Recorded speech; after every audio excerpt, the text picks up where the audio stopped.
Ubisoft's most overhated game, recently, isn't Skull and Bones, because I think that's probably hated about right. It isn't Star Wars Outlaws, because the game is actually pretty weak, mechanically. And it isn't Ghost Recon Breakpoint, because, well, always online for single player? You should expect some pushback. No, Ubisoft's most overhated game is Watch Dogs Legion, based on the amount of hate it gets versus the quality of the game. How much is Watch Dogs Legion hated? On Reddit, many users have asked, should I play Watch Dogs Legion? Over and over and over. By the way, my next video will be about how to use search on Reddit. Anyway, regarding Watch Dogs Legion, Redditors say, not worth it, awful, sucks, absolute turd, time waster, sucks. Now, it's not 100%. Many players really like it. Freaking amazing. One of my all-time favorite games. Between Watch Dogs and Watch Dogs 2, fans seem pretty split about which is the superior game. But the majority opinion, even among Watch Dogs fans, is that Legion is mid to bad. One Redditor wrote an entire article about his disdain for the game, citing missing mechanics from the previous games, complaints about the recruitment system, the lack of character progression, and story. Shifting gears for a minute, I just finished my second playthrough of Ghost Recon Wildlands, a game that's much better received, but it checks all the Ubisoft boxes. The map is huge. Bolivia is divided into regions. Each region has bosses and underbosses. Taking them down makes the final boss weaker. Collapse every part of the drug cartel in every region and you'll get the good ending. So, there's a ton of grinding. Except, if you're into it, it's not grinding. It's gameplay. It's liberating a country. It's fun. I love it for the player options. On normal or hard difficulty, your character can only carry 2 guns and a sidearm. Here are the sidearm choices. Each gun with its stats. Plus, each can be modded with different magazines, rail and muzzle attachments. For your 2 weapons, choose between assault rifle, LMG, SMG, sniper rifle, and shotgun. I usually pack an assault rifle and sniper rifle, but do I want the power sniper rifle with the range and penetration? Or the semi-auto sniper with the faster drop? For the assault rifle, I usually equip the underbarrel grenade launcher, the suppressor, the 50-round mag once I unlock it, and the short barrel for improved handling. Choices! For transportation, I can take boats, steel choppers, any vehicle including tractors, minivans, bikes, and assault tanks. When infiltrating a base, I can go loud or stealth. I get to choose which direction I want to infiltrate from, or drop in from above. Or if I have a chopper with guns, death from above. There's flashbangs, mines, grenades, lures, a drone, exploding drone, EMP drone, C4, mortar barrages, synchronized shots, alarms to take out, and more. I don't just get to choose my playstyle. I can have all the playstyles. I'll take one of those, a couple of those, and I better take them all. The other reason I love Ghost Recon Wildlands is the craziness that plays out when the crap hits the fan. Like the time I was going to set C4 to a mini-sub to sink it, got spotted, someone threw a grenade at me, Grenade, watch out! and blew up the sub I was targeting, Grenade, grenade! finishing the mission for me. Or the time I was flying too high. Sam started targeting me, so I had to fly low but landed hard, ditched the chopper, but slid into the fence I needed to breach, making a convenient hole. Or the time hell was breaking loose, I threw a grenade, it landed short, then reinforcements showed up just as the grenade blew up.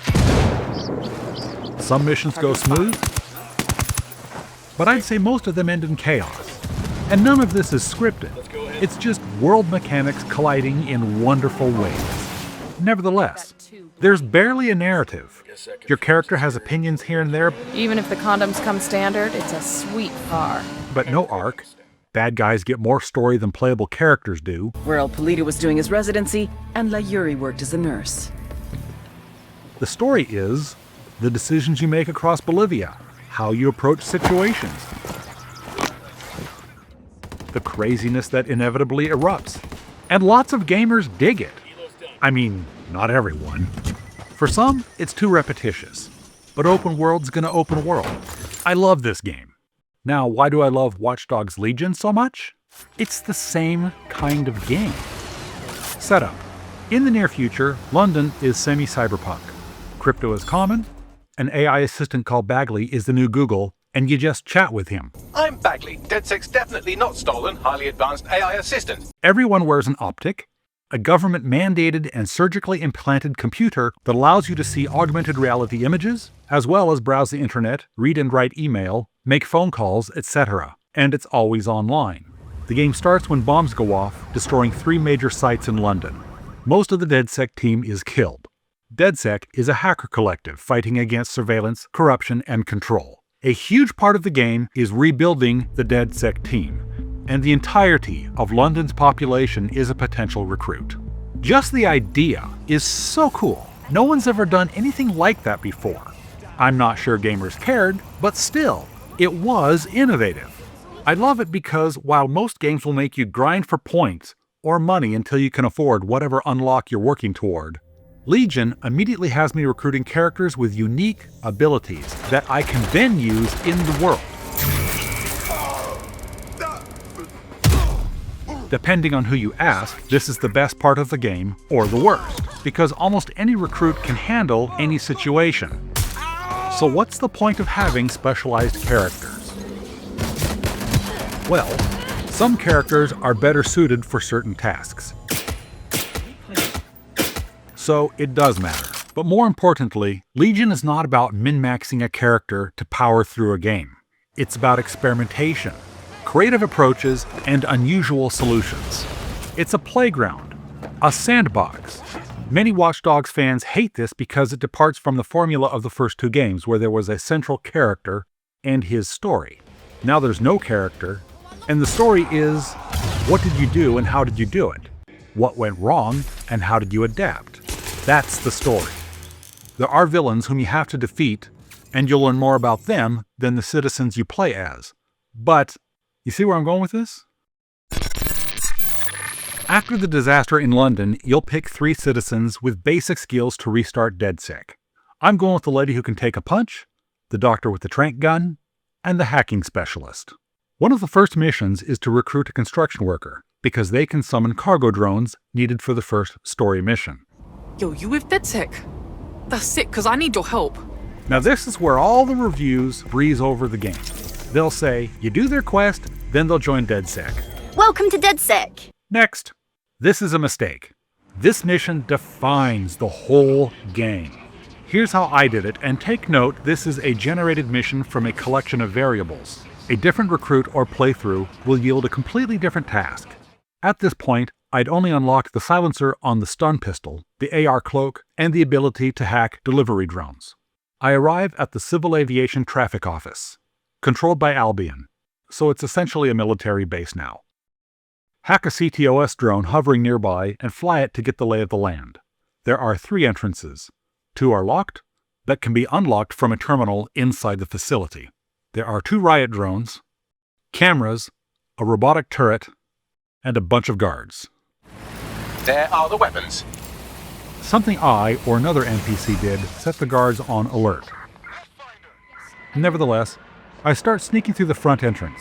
An alerted drone and guard starts down my tunnel. I try to hide in the corner as they pass, but she turned right at me. Notice how she didn't start shooting. I'll come back to that. But with my cover blown, I bolted. Took my car around the side of the building, hoping to stump the AI. But no, they spotted me and started shooting. And one guard pushed me from my car and drove off in it. I jumped in the nearest driverless car, and demonstrating my expert driving skills, continued the retreat. No NPCs were harmed in the making of this video. I soon returned to one of the locked entrances to find a guard and riot drone investigating. I followed them in. That was the AR cloak, allowing me to do a takedown even after being spotted, but now it's on cooldown. Notice again that he didn't start shooting or alert the other guard. One of the drones spotted me and started to investigate, but became distracted by some other emergent event. Spotted again. Cloak, takedown. Once my cloak has cooled down, I can use it to get past the motion detector at the door, but instead, I'll do a scan. This highlights enemies, cameras, and interactables. Hacking the camera, I can now see and deactivate the door sensors. Both guards are looking the wrong way. Oh crap, the drone is searching the control room. There's the objective. Excellent. I'll take out one more guard by disabling the other door detector. The guard sees it and tries to re-enable it. Hack the safe for some extra cash on the way out. Now there's another objective on the roof. It's not part of my recruiting mission, but I may as well clear it while I'm here. Crap, the door is locked. Back to the control room to deactivate the doors, which I should have done the first time when I was there. I've decided to attempt the path on the right side instead of the left. I remote arm a battery array just as he sees me. Crap, a riot drone saw that. Back to the cloak. The cloak has timed out. And I'm made. The screen desaturates when I'm injured, and my heartbeat tells me my HP is low. Good thing this character is physically fit and takes reduced damage. Someone left a car, and I'm taking it. Checkpoints are alerted, so I have to avoid them as passing through them will reveal my position and reset my pursuit level cooldown. My pursuit level is cooling, and I'll wait it out here. Yeah, I'm in. Welcome to the Resistance. Okay, so that was one way to complete that mission, but I left some roof stuff unfinished. Now I could make another invasion attempt, but I noticed a Spiderbot utility dispenser right here, and a cargo drone pad, so I can summon both and piggyback the Spiderbot up to the roof, avoid the defense turret and guards, and presto! Then I collect the tech point, used to unlock upgrades before leaving. But my point is, look at how I tackled this challenge. Was it the right way? The wrong way? No, it was just a way. My way. And I've hardly unlocked any tech abilities yet. And I almost got caught. And I didn't show you my first drone and spider piggyback that got destroyed. This mission isn't some detour before the real game starts. This is the game. And it's awesome. This is the kind of stuff Ubisoft games excel at. And Legion is one of the best of them. Players can unlock many of the skills in any order. Some have prerequisites, but let's just unlock them all. Gadgets. You've already met a Spiderbot. The one operatives can equip can double jump, take down enemies, and cloak for a limited time. The augmented reality cloak can upgrade to last longer and trigger takedowns from farther away. The Electro Fist is a one-hit KO that upgrades to an area effect. The Electro Shock Trap is a non-lethal mine that upgrades to jam drones and jam weapons.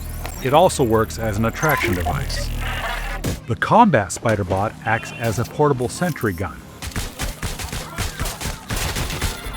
or can be directly controlled. The missile drone is lethal, which goes against my playstyle, so I almost never used it. It can also upgrade to target enemies and fire a volley of mini-rockets.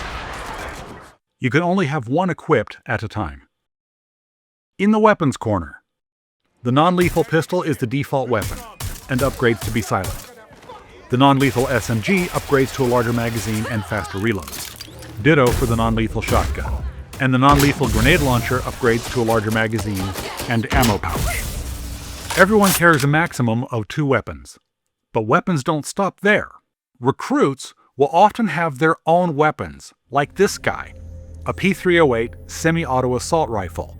Now he's still the only recruit who can use it, but then I recruited this guy, who packs a Goblin non-lethal burst fire rifle. And look, since I unlocked the P308, he can also equip it. And the P308 guy can equip the Goblin. That's 2 more weapons unlocked. So not only does the team level up by unlocking tech, the team also levels up by recruiting operatives with special weapons. And if I lose or dismiss them, I still retain the ability to equip their weapons to capable operatives. Other non-lethal weapons include the MPX Full Auto SMG, the CMX Semi-Auto Rifle, my favorite, a high-damage shotgun, Only trank gun owners can use the trank gun. And the stun gun is a silent, close-range weapon that hits harder than the pistol. Among the lethal guns, construction workers always carry a silent nail gun. No one else can use it, but some citizens own one. Various handguns, a revolver, a silent pistol, full and semi-auto rifles, a full-auto SMG, a silent auto SMG, long and short-range grenade launchers, and you can equip them together, LMGs with large magazines, and a shotgun. And despite the complaints that everyone can use the 4 non-lethals in the tech tree, only specific recruits can use the other weapons. But I found this guy, who owned a trank gun and an assault rifle, meaning I could load him out with the trank and any of these. That's a rare find. But no recruit can use all of them. Now, the remote quadcopter and RC jumper from Watch Dogs 2 are gone, but operatives have the option to carry the Spiderbot, which replaces the jumper, and the quadcopter is replaced by every drone in London once you unlock the ability to hack them. Hacking any drone can be useful for surveying an area before infiltrating, and the sky is full of them. The CTOS drones are the most abundant, and are the only flying drones that fit into vents. Cargo drones are rideable. What's the point of construction workers if everyone can summon a cargo drone from a drone dock? The answer is the construction workers have a silent weapon, their wrench does extra melee damage, and they can walk around enemy construction zones with increased undetectability. And their drones fly faster. The parcel drones are super useful and can be found transporting 3 kinds of packages. White boxes, which can be dropped and recovered for about 50 Ito, orange boxes, which provide about 150 Ito, and red boxes that can be used to refill ammo. White and orange boxes can also be dropped on enemies or any NPC for a KO. Holy shit! And the red boxes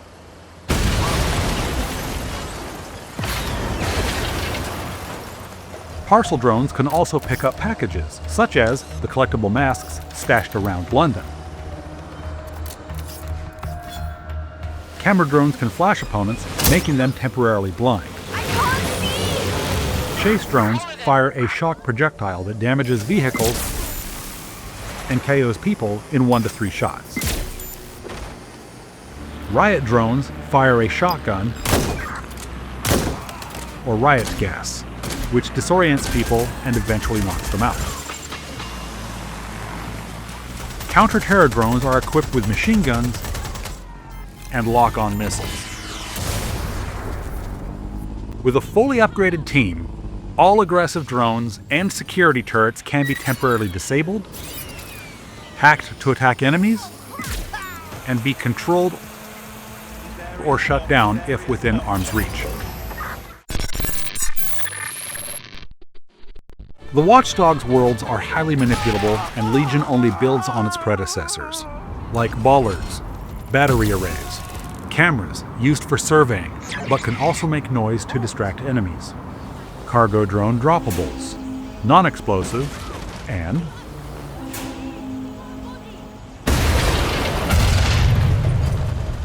cranes, doors, drone docks, explodable, access panels, climbable drain pipes and cable risers, gates, fire extinguishers, forklifts, gas tanks, junction boxes, scissor lifts, plywood, regulators, road blockers,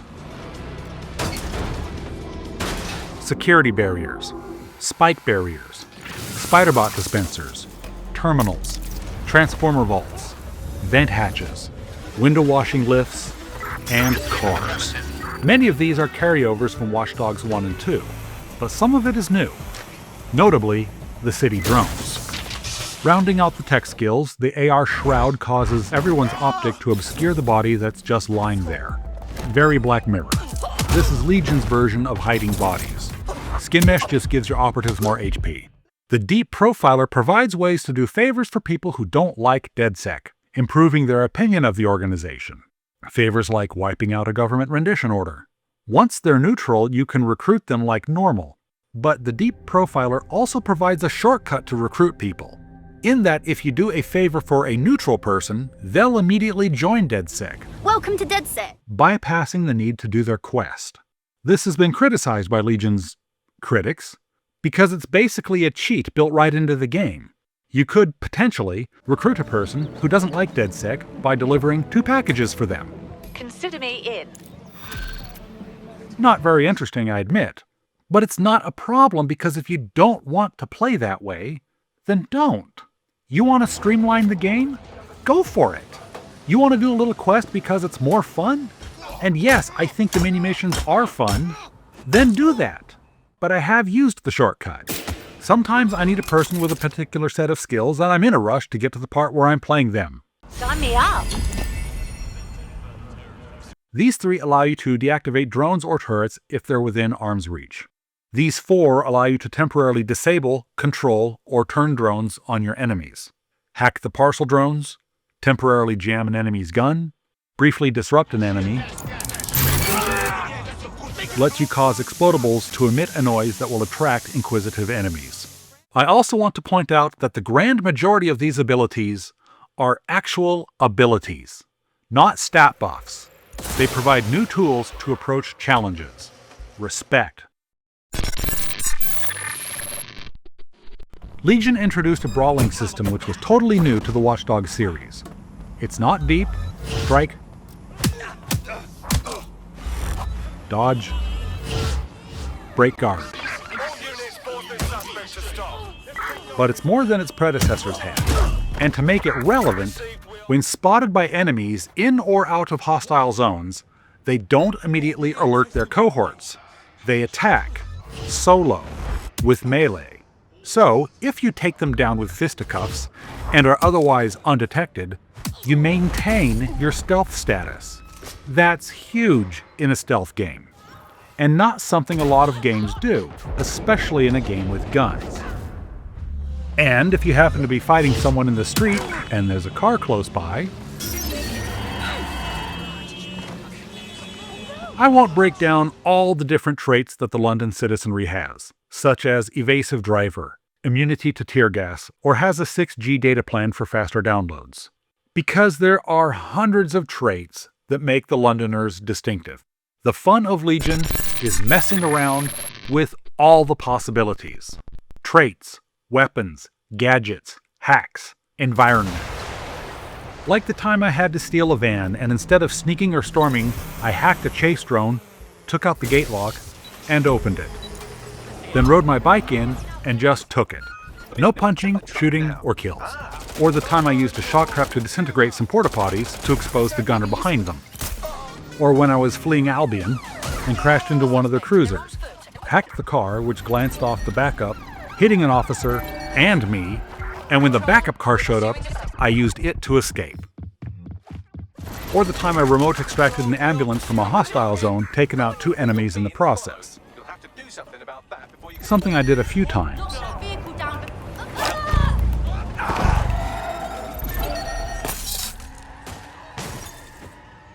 Or the time I tried to drive a car to safety, but a hostile placed an explosive spider bot on the ground and my car pushed it until it blew up.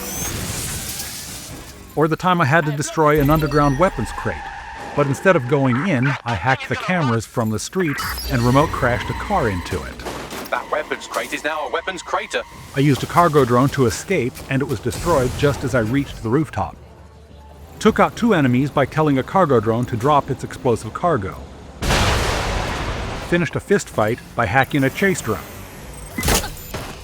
There's always the classic, shoot the gas tank. I wanted to climb a cable riser, but a guard on the roof was looking right at it, so I hacked a news drone and distracted him. One time I had to destroy a crate, and I chose to create a domino of exploding packages. Get in, you showed that crate who's boss. There was the time I got a bunch of Albion and Clan Kelly drones to attack each other, and the time I was being pursued by chase drones, and both of them smashed on a street sign. That time I hacked a camera to download data from a laptop, but was too far away, but returning control to my character, I acquired the data because they were standing right above it. That time I used my DJ's Sonic Blast to stun 3 gang members before taking them out. And the time I took out one guy by first hiding with my AR cloak, then took out the second guy by flashing him with a camera drone while the cloak cooled down. I destroyed an anti-terror drone by dropping explosive cargo on it. Took out a riot drone by temporarily disabling it, then blowing the nearby transformer vault. The time I had to hack or take out a gang member. Hacked a riot drone to blast the gate lock, which scared the gang member into the streets. Albion was called, and I escaped in the cruiser. Remote drove a car, which attracted a gang member, so I shot the fuel drum. That time I got into a locked room by letting the guard spot me. The time I remote drove a van I needed to steal out of enemy territory. And the time I had to deliver a van by way of a hot checkpoint. I used the AR cloak to pass through the human checkpoint, then remote pushed the van through the checkpoint, avoiding setting off the alarm. More than a few times I used the environment to finish a melee fight.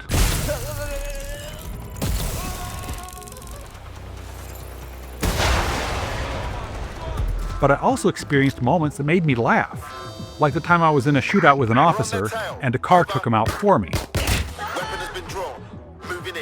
which happened more than once.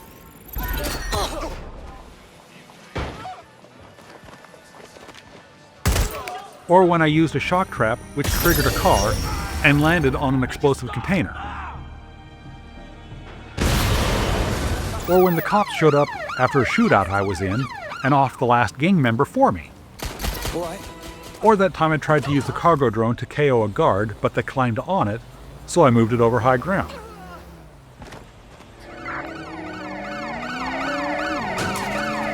Eyes on the suspect. They're on foot. Over. Control to units. Or when I watched an Albion officer aggro gang territory and a gang member took out a civilian vehicle.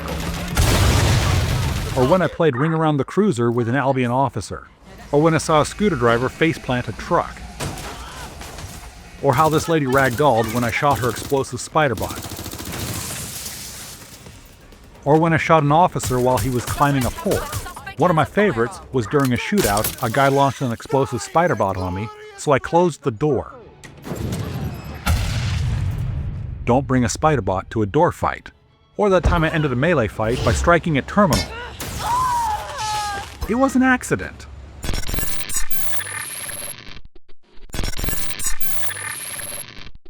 One of the game's new mechanics is uniformed access. Certain recruits will have access to areas. Doctors have uniformed access to hospitals. Albion employees can access Albion facilities. And so on. In these areas, DedSec operatives will be noticed slower, but get close enough and hostiles will still attack. Running is restricted to a jog, but increases your suspiciousness. Critics love to dump on uniformed access when trashing the game. They don't like the restricted movement and not being able to take cover while infiltrating. They also don't like that their characters can still be detected if close enough to an enemy. I beat the game in resistance mode, the hardest difficulty. And uniform access makes a big difference in being able to infiltrate restricted areas undetected. The mechanic strikes a good balance between providing an advantage in hostile zones while also adding restrictions so it's not overpowered. By completing little missions in each neighborhood,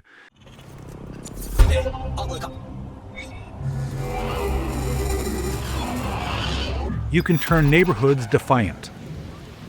This unlocks upgrades in the tech tree. It also introduces special recruits, like a spy, a hitman, and makes the citizenry more combative toward Albion officers. Each neighborhood has a unique mini-mission that tips the oppressed hood into defiant mode. Turning neighborhoods defiant is optional. Skipping it means neighborhoods stay challenging, and some tech never unlocks. But the game can be finished without turning neighborhoods defiant. Occasionally, One of your cohorts has been violently kidnapped. and you'll have to go rescue them. The rescue is similar to some recruit missions, But still, I liked the variety seasoning my playthrough. And again, I could accomplish those rescues in a variety of ways. Most missions, even the side or recruitment missions, involve hacking some terminal or rescuing someone or destroying a stockpile or stealing a vehicle. It's very rare that someone needs to be killed. And even then, non-lethal weapons will do the trick. Well done. It's one thing to be taking down a South American drug cartel. It's another to be assassinating half of London because video game's gonna video game. I love that the game can be played non-lethally, even if the difference is mostly cosmetic. It goes without saying Ubisoft games look amazing. London looks amazing. Critics will point out it doesn't look as good as the San Francisco Bay Area of Watch Dogs 2. And to that I say, few locations can. It's San Francisco Bay. Dystopic London is not going to have the same vacation appeal. Legion's London is trashy, overrun with paramilitary officers, and based on the real city. Give them a break. It's a fantastic looking game, regardless. For those people who don't know how to use Reddit and insist on posting questions that have been answered 100 times over, is Watch Dogs Legion a good game? Should you play it? If, like me, you like open-world, stealth action games with lots of mechanics, Legion is already ticking a lot of your boxes. But if you think the best part of The Witcher 3 was Geralt's story, I mean it had to be because it definitely wasn't the gameplay, if you need a main character and their emotional journey, if that's more important to you than gameplay, Legion is not the game for you. And it's one of the big reasons why gamers are turned off by it. Like XCOM, the characters are procedurally generated. Like Ghost Recon Wildlands, the story is mostly how you approach the missions and deal with the challenges. It's not Aiden Pierce's story. It's not Marcus Holloway's story. When I'm playing, it's my story. How I and my team liberated London in the craziest ways. Further, if you're an RPG fan who loves dumping points into stats, this is not your game. There's no min-maxing. If you prefer one character with all the unlocks, this isn't your game. You choose a character with abilities you want to experiment with, but they won't have the skills that other Londoners do. Legion isn't about choosing the path of least resistance. It's about choosing a path, and then a totally different path, and then a totally different path. Why? Because there's so much variety that you can play that way. Many haters of the game completely reverse their opinions when it comes to the DLC, where they get to play Aiden Pierce again. It's the same game, same London map, but now with a single character and a story arc. That makes all the difference for some people. Frankly, I don't like it for the lame dream sequence I have to play through in the third act. I'm just saying. The main character of Watch Dogs Legion is the citizens that came together and took back their oppressed city. And that's kind of beautiful. Nevertheless, Watch Dogs Legion isn't a perfect game, because those don't exist. And despite my love for it, I'll admit there are aspects of it I find less engaging. For as much as I applaud the open nature of missions, I must admit, a lot of the story missions are more restrictive. You'll navigate a micro-drone through a computer which looks really cool, but has the challenge of an infant's toy. Fly drones through a server farm. Infiltrate a secret meeting, etc. Not actually bad, but not especially creative for me as a player. One mission ends with a standoff between your selected character and a stationary battle mech. Challenging and fun for what it is, it just doesn't embrace the play-as-anyone theme of the rest of the game. It's more like play as anyone packing a machine gun and a health buff. Especially bland are story missions where players have to go to a place, press interact, and watch an augmented reality reconstruction of an abduction, or crash, or meeting, or explosion, or event. They forward the story of DedSec uncovering conspiracies, but they're about as interactive as pressing F to pay respects. None of these missions are bad, but they lack the creative approach that recruitment and many of the side missions have. I love how I can use a variety of approaches to complete recruitment missions, and I wish the story missions worked the same way. With goals, but the means to accomplish them are left to the player. Something more than go here, KO everyone, and press interact at this terminal. I want the game to say, you've solved some small challenges, Now here's a really big one. You know your tools. How are you going to tackle it? The rest of the game lets me be super creative. I wish the story missions leaned into that more. If there's one criticism I can't disagree with, it's that you can't use your team as a team. You recruit a team of operatives, but you'll always only play as one character at a time. Unlike Ghost Recon Wildlands, where your team can revive you and you can coordinate synchronized kills. Taking a shot.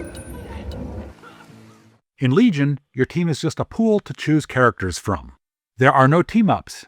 There's no way a tag-along operative can enhance your active character's abilities. There's no way to infiltrate from multiple simultaneous approaches in single-player mode. I'm not going to accuse Ubisoft Toronto of being lazy or missing an opportunity. A lot of work went into making Legion the game that it is. But it is too bad that the game doesn't have some way to use the team as a team. It begs for that kind of ability. To get the most out of Legion, I recommend players play on hard, which isn't very hard, with permadeath turned off. Experiment. Try weird things. See how different citizens play. Go crazy.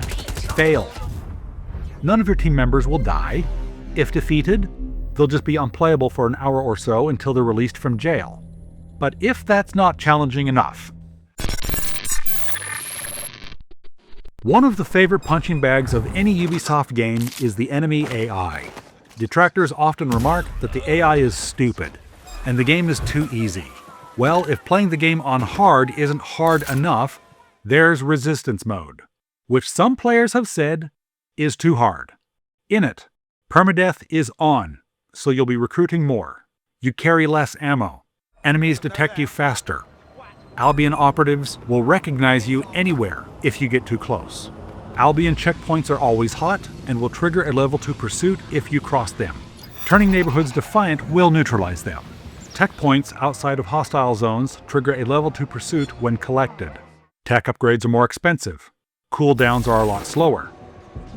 Fast travel is disabled, but since operative locations are shown on the map, you can quickly get around the city by switching to someone close to your objective. You're up. What should we do today? Health regeneration starts later. Explosives in the environment cannot be trapped with a proximity trigger. Injury and arrest times are significantly longer, assuming your character wasn't outright killed. And the Spiderbot can no longer do takedowns, just to name a few. And just FYI, I beat it on resistance mode, and I lost a lot of operatives in the process. I have finished Legion 6 times, and I'm looking forward to my next playthrough because every playthrough is different. I'm thinking resistance mode and only recruiting operatives who have a negative trait of some kind, like flatulent. I'm going to have to do a lot of recruiting. Even though the first Watch Dogs remains my favorite, Legion comes in second. No, Legion doesn't have much of a story, but frankly Watch Dogs 2 barely has a story. They're just rumors. Players lament. No one tries anything original. Far Cry 3, 4, 5, and 6 are just more Far Cry. The open-world Assassin's Creed games are all the same, just with different set dressing. Watch Dogs Legion is a truly unique experience. I know of no other game that can match the level of player options the Legion has. No world is more manipulable. Plus all the gadgets, all the weapons, all the Londoners' different abilities. There's just no other game like it. I've seen Reddit and YouTube comments from players who play Legion with only one character type, mainlining only the main story and then declaring, it's not a good game. Legion is a good game. It's an excellent game. What it tries to be, it succeeds at, but it requires players to engage with it on its level. It's not just a sequel to Watch Dogs 1 and 2, it's also kinda different. But no, players wanted more of 1 and 2. Legion is not a lazy quick-turn sequel. It was a carefully designed and executed idea, and the project was fraught with complications just trying to get the core gameplay systems to work. And in the end, they succeeded. But collectively, players didn't care, and generally panned it. So understand why AAA studios don't take risks. Watch Dogs Legion was a risk, and it didn't pay off. We want original games, just not like this. So, if you haven't played Watch Dogs Legion and you're wondering if you should play it, understand, that there is no scripted protagonist.